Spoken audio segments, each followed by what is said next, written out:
欢迎来到小小炊烟。我们今天一起用蓑衣刀法做一个樱桃萝卜的凉菜，以后我还会做更多蓑衣刀法的菜品。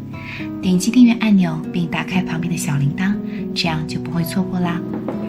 将萝卜的一面切成薄片，太薄的话容易碎，太厚的话拉不开，2毫米最合适。在萝卜的下面垫2根筷子，防止切断。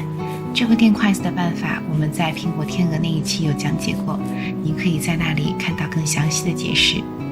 切完一面之后，转过来再切另一面，同样是2毫米的薄片，同样不要切断，但不同的是，这一次不能垂直切，而是要斜45度切。这就是蓑衣刀法的关键。用这样的蓑衣刀法切出的菜不仅美观，而且容易入味。像是蓑衣黄瓜、盘龙茄子都是这个原理。切完之后拉开是这个样子。下面进行第一次腌制。很多人不爱吃萝卜，就是因为萝卜的辛辣味。这一步的腌制主要就是为了让萝卜出水，让萝卜的辛辣味带出来，以便我们后面加入酸甜味。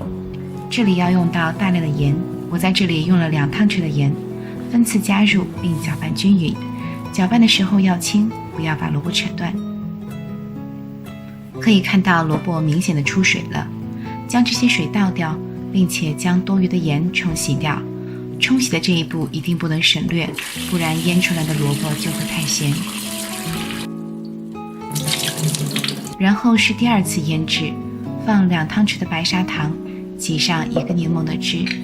传统的做法是用白醋，但尝试之后我发现柠檬汁可以更好的增加果香味。这里不用额外加盐，因为我们之前已经用盐腌过了。这一次不需要把腌出来的水倒掉了，可以直接吃。一道比水果还要好吃的蓑衣樱桃萝卜就完成了。可以给孩子做一下试试，让不爱吃萝卜的孩子爱上萝卜。喜欢我的视频就马上订阅吧，打开旁边的小铃铛，才不会错过精彩内容哦。